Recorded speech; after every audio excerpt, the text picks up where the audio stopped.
Supreme court خود اس وقت نظریاتی کیمپس میں بٹی ہوئی ہے. جس سپریم کورٹ کے اندر اختلاف ہے, دو کیمپس ہیں, اور سپریم کورٹ کیونکہ یہ معاملہ اتنا اہم ہے نظریاتی سیاسی طور کے اوپر, اور سیاسی تناؤ اتنا بڑھ چکا ہے کہ سپریم کورٹ کے ججز خود آپس میں نہیں بیٹھ رہے. اسی لیے ہم یہ دیکھ رہے ہیں کہ روز بروز نئی نئی کمیٹیاں بن رہی ہیں, بینچز چینج ہو رہی ہیں, ججز آگے پیچھے جا رہے ہیں.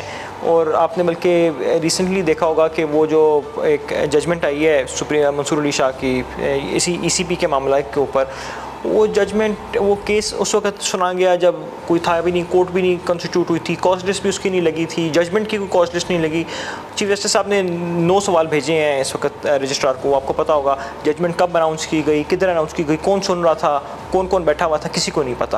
تو مسئلہ یہ کہ اب ہم یہ دیکھ رہے ہیں کہ بند کمروں میں پورے کے پورے فیصلے لکھے ہوئے آ رہے ہیں, جو عدالتوں میں جو ٹرانسپیرنسی ہونی چاہیے اس کے بالکل متنفر ہے.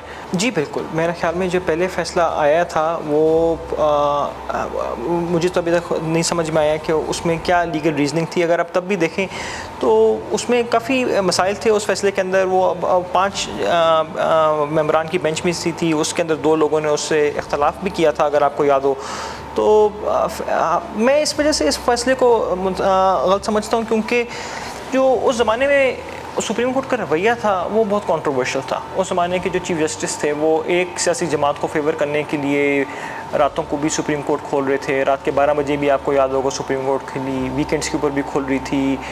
تمام کیسز ہٹا کر صرف ایک پارٹی کے حق میں اس وقت فیصلے دیے جا رہے تھے. تو صرف ان کے کیونکہ جو ایک بائس ہمیں نظر آتا ہے, اس بائس کی وجہ سے میرے نزدیک وہ فیصلہ بھی ایک بائس فیصلہ تھا, اور اس کی نظر ثانی تو ضروری ہے. جی دیکھیں, آئین جو ہے وہ پتھر پہ لکیر نہیں ہوتا. ہمارے آئین کے اندر ابھی تک 25 امینڈمنٹس آ چکی ہیں, اور 25 امینڈمنٹس پیکیجز ہوتے ہیں. یہ ہر بار پورا پیکیج آتا ہے جس میں کئی ریفارمز ہوتے ہیں. تو آئین ہم یہ کہتے ہیں کہ آئین ایک لیونگ ڈاکیومنٹ ہوتا ہے. یہ وقت کے ساتھ ساتھ ارتقاء اس کی ہوتی ہے. جو آپ کے حالات اور واقعات ہوتے ہیں اس کے ساتھ ساتھ آئین کو بھی گرو کرنا ہوتا ہے, اور آئین کو گرو کرنے کا طریقہ آئین کے اندر ہی دیا ہوا ہے. آئین کے اندر خود اس بات کی اجازت ہے کہ آپ اگر جمہوری طریقے سے آئین کی امینڈمنٹ کر سکتے ہیں تو کریں. تو میرے نزدیک اس میں اگر قانونی راہ جو کہ آئین خود جس کی اجازت دے رہا ہے اگر اس کو اپنایا جائے تو اس میں تو کوئی مسئلہ نہیں ہے. مسئلہ صرف تب پیدا آتا ہے جب کوئی غیر آئینی عمل کیا جائے, یعنی کہ آئین کو سسپینڈ کر دیں, اس کے اوپر ایک نیا آئین ڈال دیں, تب مسئلہ بن سکتا ہے. مگر اگر پارلیمان ہی کر رہی ہے تو کسی کو کوئی اختلاف نہیں ہونا چاہیے. بالکل دیکھیں جی, اس میں کوئی دو رائے نہیں ہو سکتی کہ آپ کو ترمیم کی ضرورت ہے. یہ تو ہم ہمیشہ بات کرتے ہیں, یہ تو اس کے اوپر تو تمام پارٹیز متفق ہیں کہ جوڈیشل ریفارم کی ضرورت ہے. اب جوڈیشل ریفارمز کیسے ہوں گے اس کے اوپر اختلاف ہو سکتا ہے, مگر اس کے اوپر تو کسی کو اختلاف نہیں ہے کہ پاکستان کے اندر جو عدل کا نظام ہے وہ ناکام ہو چکا ہے. اس کے اندر ایک عام انسان کو انصاف نہیں مل رہا. انصاف ہر کیس جو ہے وہ تاخیر کا شکار ہے. لوور کورٹس کے اندر اس وقت 20 لاکھ کیس پڑے ہوئے ہیں, سپریم کورٹ میں 60,000 کیسز کی پینڈنسی ہے, ہائی کورٹس کے اندر اس وقت 4 لاکھ کیسز کی پینڈنسی ہے.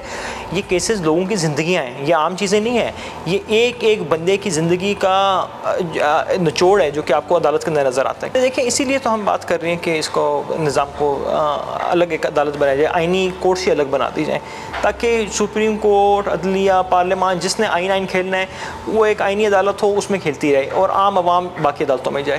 اس لحاظ سے یہ تجویز اچھی تھی. میں سمجھتا ہوں کہ یہ ہونا چاہیے کہ عام عوام کے مسائل الگ کریں. میرے ساتھ خود بہت دفعہ ہو چکا ہے کہ میں سپریم کورٹ گیا ہوں, مجھے بتایا گیا کہ نہیں جی آج عمران خان کا کیس لگا ہے, آج نواز شریف کا کیس لگا ہے, آج آپ کا کیس نہیں سنا جائے گا. اب 6 مہینے بعد آپ کی پھر سے باری آئے گی. 6 مہینے بعد میں پھر سے جاتا ہوں, پھر سے وہی بات مجھے بتائی جاتی ہے کہ آج نواز شریف کا کیس لگا ہے, آج عمران خان کا کیس لگا ہے, آپ کی بات آج پھر بھی نہیں سنی جائے گی. تو دیکھیں, میں تو کبھی بھی عام بندہ ہوں, میں تو کبھی ان کے ساتھ مقابلہ نہیں کر پاؤں گا. تو مجھے پھر ایک الگ کوئی راستہ ہی دے دیا جائے. اور اس لحاظ سے ایک اچھی تجویز تھی. عام انسان کو اگر آپ نے ریلیف دینا ہے تو عام انسانوں کے لیے الگ بنائیں. ان لوگوں کو جنہوں نے اپنی طاقت کی کھیل کھیلنے ہیں ان کو پھر ایک الگ میدان دیا جائے.